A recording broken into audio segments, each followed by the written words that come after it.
All right, we are live. Welcome, everyone. Thank you for taking some time out of your day and coming to join us again here at iFix Hearts. Excited to have a great guest today, Allie Miller. She is a registered dietitian and a nutritionist. And we're going to be talking about nutrition, anxiety, and metabolic health. Excited to have everyone here. Allie, why don't you introduce yourself to our audience? Tell us a little bit about your background.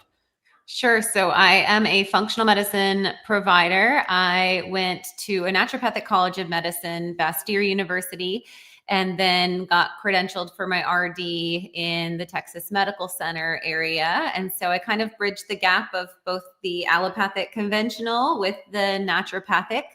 My foundation of all my protocols is using food as medicine. And I'm the author of 4 books, Naturally Nourished, as well as the Anti-Anxiety Diet and the Anti-Anxiety Diet Cookbook.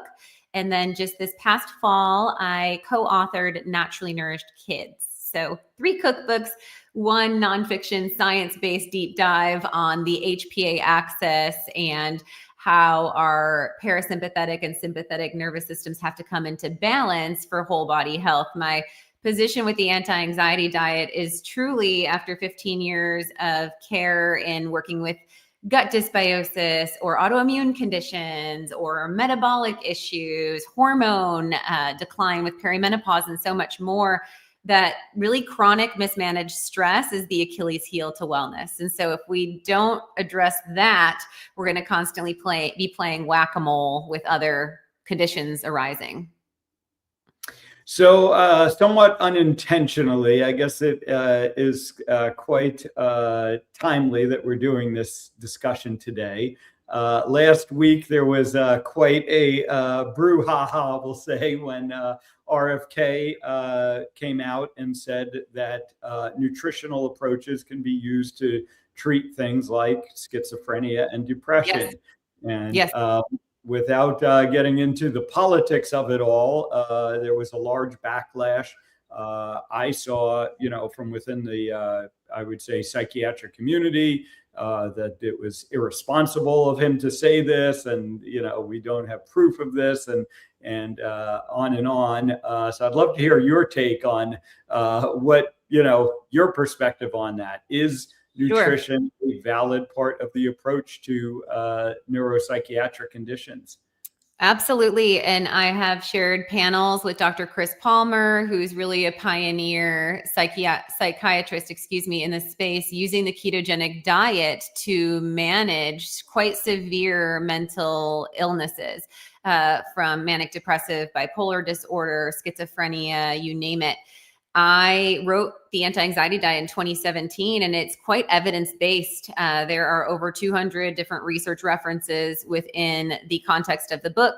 And there are so many multitude of factors in which diet can play a role with mental health. So I'll kind of break down the compartments and you can tell me which one you want to go deeper down.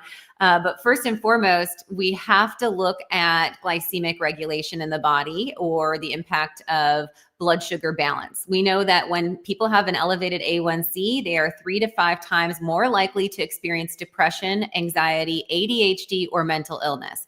When you're on that blood sugar roller coaster of spikes and crashes, you just do not have that sound prefrontal cortex function. And that part of the brain really requires ample protein for optimal output. And this is where the advanced social skills occur. This is, again, that executive functioning of the brain. We know that elevated glucose levels drives oxidative stress, and that can transfer into intracranial inflammation. So inflammation in the brain, which we also see CRP trending with those that have mental illness. We know that ketones can cross the blood-brain barrier. So if we take a low glycemic and go further down into tighter carb control to make ketones, there is a myriad of benefits that then we are able to tap into based on mental health. One is that ketones are a lower oxidative fuel. So they put out less inflammatory exhaust, if you will, if we're thinking of that as far as a fuel for high octane brain function. Ketones are GABAergic, so they can actually regulate and support that primary neuroinhibitor. I think serotonin is really overshed in the world of our narrow understanding in the conventional model of mental health, where everyone just gets by default an SSRI. Really, our neurotransmitters are a complex symphony. You can't just dial up one instrument and hope it's going to do the trick type of thing. And so with GABA, we know that GABA is neuroinhibitory, and that can actually reduce rumination. It can help with cognitive clarity. We see academic performance improve. We see that GABA also can aid in offsetting panic attack or anxiety. It serves as an anxiolytic and can support depth and quality of sleep.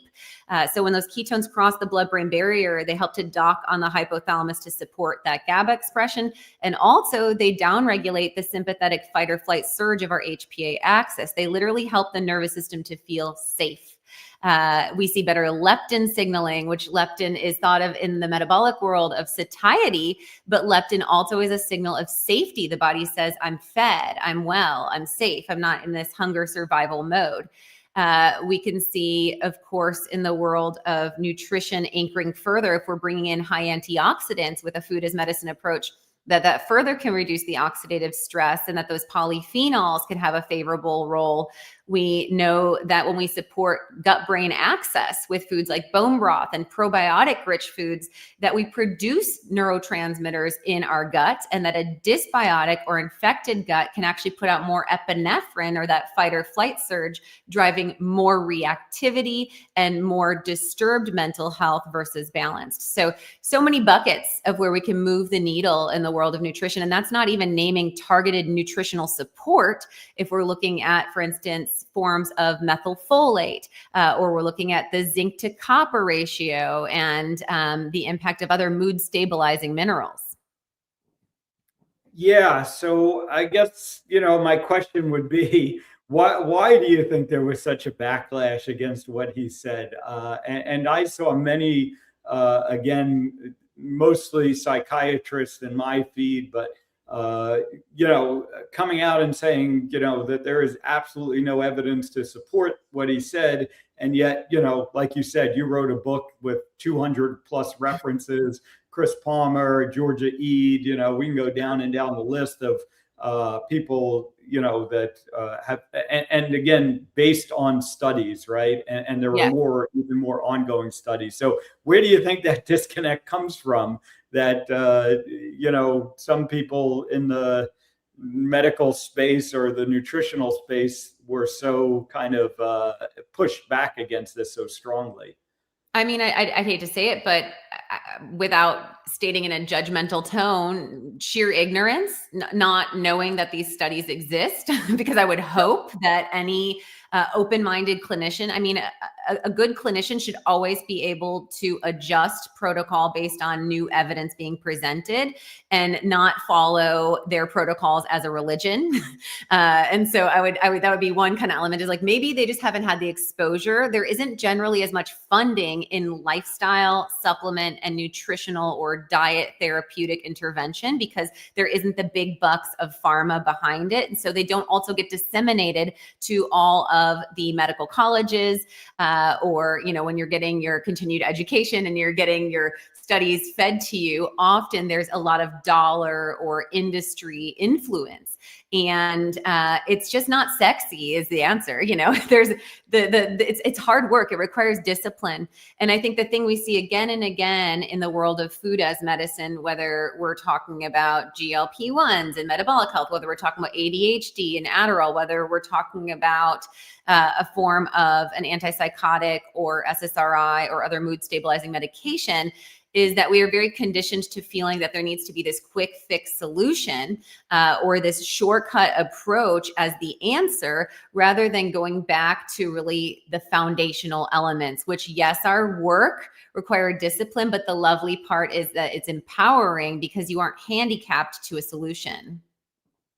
Yeah, I think that is very true. And I do somewhat give the benefit of the doubt to the people that were speaking out against this, because like you said, it's very possible that they've actually never seen these studies. They're not the type of thing that really get promoted Right. and don't tend to really get in front of them. But hopefully, maybe some of the backlash against their backlash, right, Yeah. will open their eyes, and hopefully they'll start to consider this and change. So you mentioned the gut, right, and gut health as it relates to our brains. Hmm. And again, that's a connection that I think is underappreciated. So Hmm. let's go in a little bit more and explain, why people, when they're thinking about things like anxiety and their brain health, really should be focusing on their gut health. Yes. And so, I mean, I think it goes back to first that concept of when things feel off or we feel nervous or we aren't feeling safe or secure in an environment, we'll often feel like butterflies in our stomach or that enteric nervous system response in the gut, because our vagus nerve innervates from our brainstem all the way down to the colon. And this is really the super highway of information for our central nervous system. And the gut plays a huge role in the regulation and response of that vagus nerve and if an individual has vagal tone or not.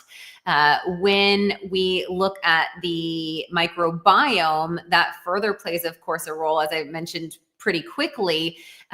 So many people are susceptible now to various forms of gut infection. I think both because they're not getting therapeutic. I mean, so many countries are actually doing proactive parasite cleanses, et cetera. It's just always been within their protocols. In the US, this is really not commonplace. And a lot of people eat sterile dead food without an abundance of natural compounds that can actually have anti-parasitic effects, like thinking walnut hull, thinking oregano, thinking thyme. So a lot of these therapeutic herb seasoning spices, turmeric could be thrown in the mix, ginger. If we aren't consuming therapeutic amounts of them and our gut is sterilized from stress, because a high stressed individual is going to deplete their digestive enzymes and their hydrochloric acid. And so we're not in that parasympathetic regulatory, which we were taught in school, rest, digest, I would argue is truly your entire regulatory system, including reproductive, metabolic, sleep, body temperature, you go on, right?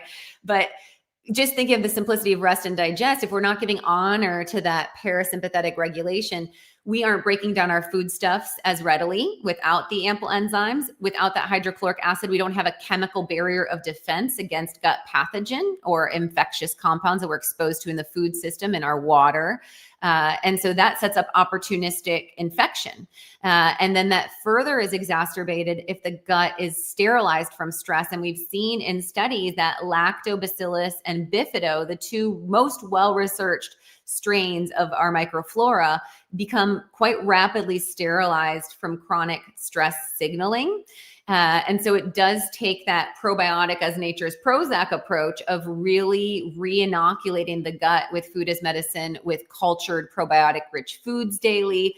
I absolutely think in the world of mental health, a quality 15 to 60 billion CFU good strain ID probiotic orally is a strong consideration. And there have been placebo randomized controlled trials to show the effects on mental health. And, when we think about the fact that the colon is a form of detoxifying for the body, this also adds to that mental health picture, because if there isn't good bowel regularity, we reabsorb a lot of toxins in that gut blood barrier in that transit time. And so for someone that's chronically constipated, for instance, that slower bowel motility is going to have an unfavorable impact on mental health as well. Yeah, and how do you kind of start to address this with people? How much testing and what kind of testing do you think is appropriate? And then how do you kind of start the conversation on how to make the changes that are going to impact this? Yeah, so I like to move the needle as far as I can without the expensive functional assessments, but I also follow the concept of test, don't guess. And so it really depends on the individual. In my book, The Anti-Anxiety Diet, I give kind of 6 R's of opportunities of what could be the loudest driver of imbalance for that individual. So we look at reducing inflammation as one of the R's. So that is going to provide a list of anti-inflammatory foods to have an abundance and pro-inflammatory foods to remove.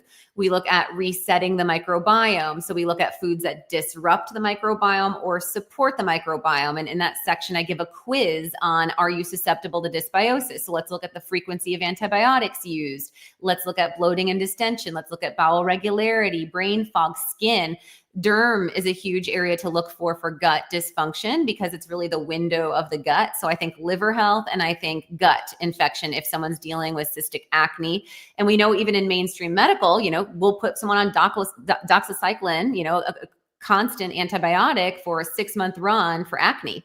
And so in a functional medicine approach, it's let's use berberine, let's use oil of oregano, let's repollinate with quality probacteria and maybe even work with some immunoglobulins for that gut regulation or reset, if you will. I look at rebounding the adrenals. And so that opens up the world of testing cortisol, DHEA, norepinephrine, epinephrine, and dopamine, which can really be at play. I look at hormones in the balance of mood and anxiety. Often women tank progesterone before estrogen, and that's because of that pregnenolone steal where we're converting progesterone into cortisol. So looking into that can be huge, especially if someone's expressing hormonal-based symptoms, cycle irregularity, waking in the middle of the night, et cetera. And so I try, and then I look at repleting micronutrient deficiencies, and then finally that rebalancing of neurotransmitters. So I try to provide quizzes, entry point, symptom assessment first. So someone resonates and says, oh, that's me. And now here's some conventional labs we might want to look into. And then here are some deeper dive, more expensive functional labs. So like a GI map is a stool test that I would run clinically, but I would first likely look at doing a probiotic challenge with that individual. And we should be able to see in a CBC if there really is a gut infection, something off in their white blood cell count, because that's going to be indicated as well. Great. And, in terms of the, we'll call it the implementation, right? The fix from there, maybe, what are some of the dietary sort of first principles that you think are important to be paying attention to here? Yeah, so protein is so key and also very timely. I mean, we saw a relatively large increase of protein recommendation in the updated dietary guidelines, which I was pleased to see. In my book, Naturally Nourished Kids, we take the AAP, the American Academy of Pediatrics recommendations, and basically, just like with the food pyramid, flip them upside down type of thing, where we double the protein and we slash the carbs in more than half. Because we're just seeing that high glycemic, low protein approach is not optimal for metabolic health, mental health, growth and development, if we're extending into, of course, children. So for protein, generally, I recommend everyone listening to aim for a gram of their ideal body weight in pounds. So if you're listening and you're a 148-pound woman, but your goal weight is 120, I really want you pushing for that 120 grams a day during active weight loss. Now, once you're in a maintenance mode, it's absolutely fine to hang at like a 0.8 gram per pound of body weight. And so a little bit of a reduction there. If you're at that 120, you could hit 90 as your baseline. But during active weight loss, we want to support that lean body mass to keep active metabolism. And protein in the world of mental health, I mentioned a little bit on the prefrontal cortex, also dopamine, we think of the impact. Any neurotransmitter is derived from amino acids. And so if we're talking about tryptophan building serotonin, tyrosine building dopamine, et cetera. So providing the body and brain with an abundance of amino acids through whole food proteins will really support more tools in the tool belt, if you will, to balance our neurotransmitters. And then you're getting that impact of when you're focused on protein first, of likely by default, even without really honing in on carb control, of going lower glycemic because you're displacing those carb-centric foods with protein, which is also very satiating. And so that can regulate our appetite. In fact, we even see GLP-1 like activity increase with a higher protein diet as compared to a higher carbohydrate. So protein first. Yeah, I love it. Love it. And, that last comment, maybe brings us back to something you mentioned earlier, about GLP. And of course, these medications, which have been used traditionally, right, for things like diabetes and weight Yes. loss. But we're actually seeing, and we know that, GLP is very active in the brain as well. And Yes. these medications seem to have an impact on things like addictions and some psychiatric conditions as well. So love to hear your perspective, on just how that further demonstrates this gut brain connection, and then B, how you think about those things. Are they useful tools? Is it something that we shouldn't be emphasizing? Maybe we should be using them, but not quite in the way that they get traditionally used. Sure. Love to hear your thoughts on that. Yes. So we do see some, of course, the primary focus of these drugs are on blood sugar regulation and on satiation or satiety or appetite regulation. A lot of the literature that we're seeing is going to, yes, have somewhat to do with the GLP-1 expression itself on different tissues of the body, but also on the process of mere caloric restriction and weight loss alone. So when we're looking at the changes in lipids, if we're looking at someone doing a protein sparing modified fast, we're going to see quite similar results in the sense of, and I'm talking protein sparing modified fast, like 600 calories and eating 98 grams of protein, which I rock out with my clients all the time. And so pulsing things like that in, and then staying in a moderate phase of ketosis with whole real foods, you can absolutely still get that upregulation of autophagy or cellular cleanup. We can absolutely see a drop in CRP and inflammatory markers. We can see fasting insulin levels drop remarkably. We can see also some of the cognitive clarity and the benefits that we get with like a keto high. What I'm concerned about when we outsource, and we do see higher GLP-1 by just caloric restricting in general. And so it should be synergistic. But when we're using something that has a modified half-life than what the body naturally produces and it stays in the body longer, what is the downstream impact of that? And if we're driving to the level of nausea, or the gastric emptying is being delayed in such that we're setting up for potential putrefied effects and gut infection, I put any GLP-1 user on a probiotic, digestive enzymes, just as a non-negotiable. And I'm also having them track their protein, because we can see the muscle mass and the sarcopenia where we don't see that in, of course, a protein sparing fast. We actually see really good muscle maintenance and good HGH regulation of muscle sparing activity. A lot of individuals, if just using the shots and using some of that starvation technique, but not eating in a low glycemic diet, can not only miss out on the muscle mass maintenance or see that muscle mass decline, they're also going to see a lot of micronutritional holes because we can see then low mineral status, low intake of phytocompounds or antioxidants if we're not rewriting what we are doing. So I think as a tool, if actively meeting that tool with behavior change, with monitoring protein intake, and with being mindful of bowel motility and digestive function, I think that it can be an opportunity to lower the food noise and start to grow that muscle of what are the other reward mechanisms, what are my replacement habits and rituals. And we have to, though, start working that willpower discipline piece, because going back to the earlier part of our conversation, we're otherwise just handicapping ourselves. In fact, a study came out in December pretty silently that I've brought up on my social media, where 80% of the weight loss was regained within a 6-month window after discontinuing the use of those injectable drugs. There tends to be in other weight loss interventions more of a 5-year where we start to see that first 3 years pretty good maintenance, depending on if there was lifestyle counseling and diet therapy provided. But I mean, it's just a turnkey, like we see with the gastric sleeves, like we see with when we were doing those HGH drops back in the early 2000s, like we are now transferring to this mechanism. I don't think that they're going to show true as much of a wonder drug as we're seeing in the current space. I think we're going to continue to see some, repercussions of use, and also that maintenance doesn't stick without the use of the medication.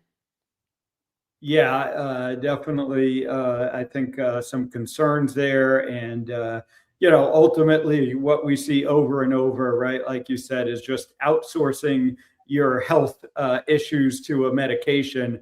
Mhm. Typically, is not going to end up well in the long term, and Yeah. it's more about empowering patients and setting up those systems and habits that are going to allow them to have good long-term success.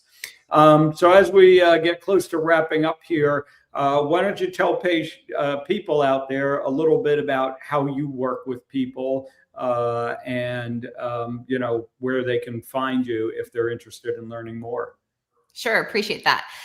So my name is Allie Miller RD. My handle is actually updated on Instagram to Naturally Nourished Allie Miller RD. My podcast and YouTube channel are under Naturally Nourished, but pretty much I've been around for a while. We have almost 500 podcasts, 200 YouTubes.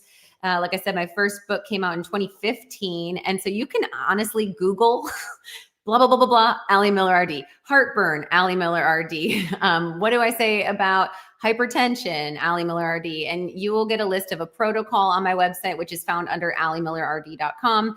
We have free protocols. We have also access to some of those quizzes and assessments, of course, delicious recipes. And the big thing I would leave listeners with is this idea of food as medicine being a double-edged sword. So it's equally about the abundance as it is about the restriction. So sometimes we can really move the needle by removing gluten, removing corn, removing refined sugars. And we can also move the needle by bringing in the bone broth, replacing the oatmeal with the cottage cheese and olive oil for breakfast to get the probiotic and protein fix there, eating our wild-caught salmon, getting in our leafy greens for magnesium. And so I try to support people to feel empowered always, and always knowing that every time you put a bite of food in your mouth, you're either choosing optimize thrive mode, or you can choose a slow decline. And that's just the dance of oxidative stress and aging and where food can fit. Awesome. I love it. Well, it was certainly great meeting you at Hack Your Health conference a few months Yes. ago, and love what you're putting out there and what you're doing. So highly encourage people to go check out Allie's books and her work. And again, that website is alliemillerrd.com. One L in Allie, ALI, MILLER, RD.com. And for our audience, encourage you to please hit the subscribe button on whatever platform you're watching on. We do these live streams a couple of times a week, have great guests like Allie on to help educate you. And anyone interested in what we're doing, please come check us out at ifixhearts.com. So thank you, Allie. Keep up the great work, and I look forward to talking again soon. Absolutely. Thanks much. Appreciate it.